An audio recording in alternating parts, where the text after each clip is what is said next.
Hi friends, welcome back to my channel. Friends అందరూ ఎలా ఉన్నారండి? బాగున్నారా? నేనైతే చాలా బాగున్నానండి. సో చూస్తున్నారు కదా, మా బెంగళూరులో వెదర్ అయితే ఇలా ఉందండి ప్రస్తుతం. చక్కగా వర్షం అయితే పడుతోంది. ఇలాంటి వర్షంలో వేడి వేడిగా ఉల్లిపాయ పకోడీ తింటే ఎలా ఉంటుంది? ఒక్కసారి మీరు కూడా ఊహించేసుకోండి. సో నేనైతే చక్కగా వేడి వేడి పకోడీని చేసుకొని ఎంజాయ్ చేసేస్తున్నాను అనమాట. సో మరి మీరెందుకు ఆలస్యం? మీరు కూడా చేసేసుకోండి. నా స్టైల్లో నేను ఎలా చేస్తానో మీరు కూడా చూసేయండి. సో ఇప్పుడైతే పదండి, ఉల్లిపాయ పకోడీ ఎలా చేసేయాలో బిగినర్స్ కలిపి నేర్చేసుకుందరు కానీ. సో ఇప్పుడైతే శనగపిండి తీసుకున్నాను, ఉల్లిపాయలు తీసుకున్నాను మెయిన్, అలాగే పచ్చిమిరపకాయలు ఒక 5, కరివేపాకు కొద్దిగా, కొత్తిమీర, అల్లం వెల్లుల్లి పేస్టు, ఉప్పు, ఇంకా వంట సోడా, తర్వాత పసుపు, కారం, వామండి. ఇదొక కొంచెం ఒక స్పూన్ అలా వేసుకుంటే హెవీ అనిపించదు అనమాట. ఏదైనా తినేటప్పుడు ఇలా డీప్ ఫ్రై చేసుకునేటప్పుడు హెవీ అనిపించదు. సో డీప్ ఫ్రైకి కావాల్సిన ఆయిల్ ఇక్కడైతే నేను 1.5 కప్పు వరకు శనగపిండి తీసుకున్నానండి. ఒక 3 ఆయిల్ దాకా అవుతుందన్నమాట. సో హ్యాపీగా ఒక ఫ్యామిలీ ఫుల్గా తినచ్చు అనమాట.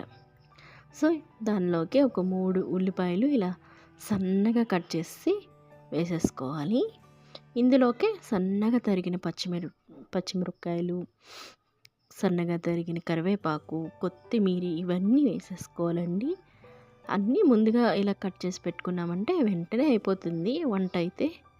సో పిల్లలు స్కూల్ నుంచి వచ్చినప్పుడు కానీ, ఇంకా హస్బెండ్ ఆఫీస్ నుంచి వచ్చేటప్పుడు కానీ చక్కగా టీ టైం అలా చేసి పెట్టచ్చు. ఇంకా ఒక హాఫ్ స్పూన్ వరకు అల్లం వెల్లుల్లి పేస్టు, తర్వాత వంట సోడా చిటికెడు వేసుకోండి. తర్వాత ఉప్పు తగినంత, అంటే టేస్ట్ చూసుకొని వేసుకోవాలన్నమాట. రుచికి తగ్గట్టు వేసుకోవాలి. సో ఇందులోనే ఒక హాఫ్ స్పూన్ వరకు పసుపు, 2 స్పూన్ల వరకు కారం, ఆల్రెడీ మనం పచ్చిమిరపకాయలు వేసుకున్నాం కాబట్టి చూసుకొని వేసుకోవాలన్నమాట. చూసారా, వాము కూడాను ఇలా నలిపేసి వేసుకున్నట్లయితే ఇంకా ఫ్లేవర్ బాగా వస్తుందన్నమాట. సో ఎవరైనా ఇంట్లో వామాకున్నాను అది కూడా వేసుకోండి, చాలా బాగుంటుంది. సో మన దగ్గర అయితే లేదు. వాము అయితే వేసుకోవచ్చు. వాము ఫ్లేవర్ నచ్చకపోతే జీలకర్ర అయినా వేసుకోవచ్చండి. సో ఇవన్నీ వేసుకున్న తర్వాత చక్కగా ఉల్లిపాయల్లో వాటర్ ఉంటుంది కదా, సో అందులో వాటర్ అనేది అన్నిటికీ కలిపేలాగా పిండి అంతటిని కలిపేసుకోవాలన్నమాట. ఒకసారి అందులో వాటరు కొంచెం వదులుతుంది, అప్పుడు చూసుకొని నీళ్ళు వేసుకుంటూ కలుపుకోవాలి. ఈ మధ్యలో నేను ఒక స్పూను జీలకర్ర పొడి కూడా వేసుకున్నానండి. సో తర్వాత ఇప్పుడు కొద్దిగా వాటర్ అనేది వేసుకుంటూ, ఒకసారి వేసేయద్దు, మళ్ళీ పిండి వేయాల్సి వస్తుంది. ఎలా వేసుకుంటూ పోతే పిండి ఎక్కువైపోతుంది, ఇంకా మనం చేసుకోవడానికి అంటే పకోడీ అంత బాగా పర్ఫెక్ట్గా రాదనమాట. సో అందుకని చూసుకుంటూ కలుపుకోవాలన్నమాట వాటర్ వేసుకొని. సో ఇలా ఈ విధంగా ఉండాలి పిండి అయితే. చక్కగా మనం చేతి నుంచి వదులుతుంటే ఆయిల్లోకి రావాలన్నమాట. అంటే ఇలా విడిపోవాలి, ఆ విధంగా ఉండాలన్నమాట. సో ఇంతేనండి. ఇప్పుడైతే ఒక కడాయి పెట్టేసుకొని, కడాయి హీట్ అయిన తర్వాత అందులోకి డీప్ ఫ్రైకి ఆయిల్ అయితే వేసేసుకోవాలి. ఆయిల్ కొంచెం హీట్ అయిన తర్వాత పకోడీని అయితే వదిలేసుకోవడమే నూనెలోకి. అయితే జాగ్రత్తగా వేసుకోండి, అయితే పిల్లలు కానీ కొత్త వాళ్ళు కానీ. మాకైతే ఇవన్నీ అలవాటైపోయినాయిలేండి. సో ఏదైనా సరే దగ్గరుండి ఇలా పోసేస్తుంటాం అనమాట. కొంచెం అలవాటు అంటే ఏం లేదండి. ఎప్పుడెప్పుడు ఏదైనా అవి ఓవర్‌ఫ్లో అయితే మాకు తెలుస్తుందనమాట.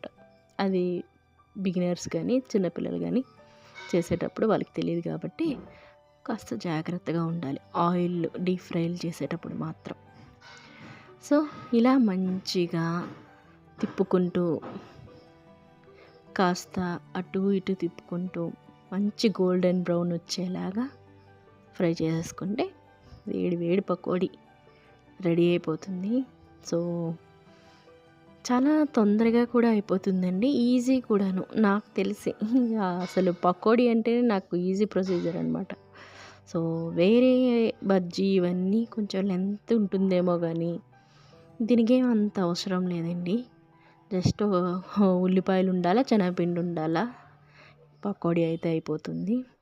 హాయిగా టీ టైంలో తినుకొని టీ తాగొచ్చు. అలాగే పిల్లలు కూడాను హ్యాపీగా ఎంజాయ్ చేస్తారనమాట. ఈ మధ్యన వీడియోలు పెట్టాలి అంటే ఆలోచించాల్సిన పరిస్థితి అయిపోయిందండి. ఎందుకంటే ఆ వెనక నుంచి సౌండ్స్ అయితే వినపడుతున్నాయి కదా. వెనక కన్స్ట్రక్షన్ నడుస్తుందండి. దానివల్ల కొంచెం ఆ పనులైతే అవుతున్నాయి. వాటి వల్ల సౌండ్లు వస్తున్నాయి. వాయిస్ ఓవర్ ఇవ్వాలంటేను కూడాను ఆలోచించాల్సి వస్తుంది. అందుకే వీడియోలు అయితే లేటుగా వస్తున్నాయి. ఇంకా అవేవి పట్టించుకోవద్దు, సరేనా? ఇప్పుడైతే మన పకోడీ రెడీ అయిపోయిందండి. చూసారా, మంచి కలర్లోకి మారిపోయిందనమాట. సో, చక్కగా టిష్యూ వేసుకొని అందులోకి పకోడీ తీసుకున్నట్లయితే ఎక్స్ట్రా ఆయిల్ ఉన్న ఆ టిష్యూలోకి వెళ్ళిపోతుందనమాట. ఇంక ఇందులోనే ఇంకొక వాయి అయితే వేసేసుకుంటున్నాను పకోడీ. సో, ఇలా మా ఈవినింగ్ స్నాక్ టైం అయితే అయిపోయింది. ఈ వీడియో చూసిన తర్వాత మీరు కూడా హ్యాపీగా మీ ఇంట్లో కూడా పకోడీలు, బజ్జీలు అవన్నీ వేసుకొని ఈ చల్ల వెదర్ని హ్యాపీగా ఎంజాయ్ చేయండి. సో, ఈ పకోడీ ప్రొసీజరు సింపుల్గా ఉందా లేదా కష్టంగా ఉందా, నా ఎక్స్ప్లెనేషన్ బాగుందా లేదా అనేది కూడా నాకు కామెంట్ చేసి చెప్పండి. సో, మీరు కూడా తప్పకుండా ట్రై చేయండి. ట్రై చేసి ఎలా ఉందని అది కూడా కామెంట్ చేసి చెప్పండి. సో, నేనైతే హ్యాపీగా వేడి వేడి పకోడీ తినుకుంటూ ఒక పక్క చాయ్ తాగుకుంటూ ఎంజాయ్ చేశానండి. మీరు కూడా ఎంజాయ్ చేస్తారనుకుంటున్నా. ఈ వీడియో మీకు నచ్చినట్లయితే ఒక లైక్ అయితే చేసేయండి. అలాగే మీ ఫ్రెండ్స్ అండ్ ఫ్యామిలీతో షేర్ చేసుకోండి. అలాగే మన ఛానల్ని తప్పకుండా సబ్స్క్రైబ్ చేసుకోండి. పక్కనున్న బెల్ ఐకాన్ క్లిక్ చేసినట్లయితే మీకు ఎప్పుడు కావాలన్నా నోటిఫికేషన్ వస్తూ ఉంటుంది. హ్యాపీగా మన వీడియోలన్నీ చూసి ఎంజాయ్ చేయొచ్చు అనమాట. సో, ఈ మధ్యన మన సబ్స్క్రైబర్లు పాపం వాళ్ళకి నా వీడియోస్ వెళ్ళట్లేదు అని అంటున్నారనమాట, నాకు చెప్తున్నారు. సో, అందువల్ల చెప్తున్నాను అనమాట. వాళ్ళు సబ్స్క్రైబ్ చేసుకొని మళ్ళీ బెల్ ఐకాన్ క్లిక్ చేసినట్లయితే వస్తుంది అనేసి. సో, సరేనండి, నెక్స్ట్ వీడియోలో మళ్ళీ కలుసుకుందాం. Thanks for watching. Keep smiling. Bye.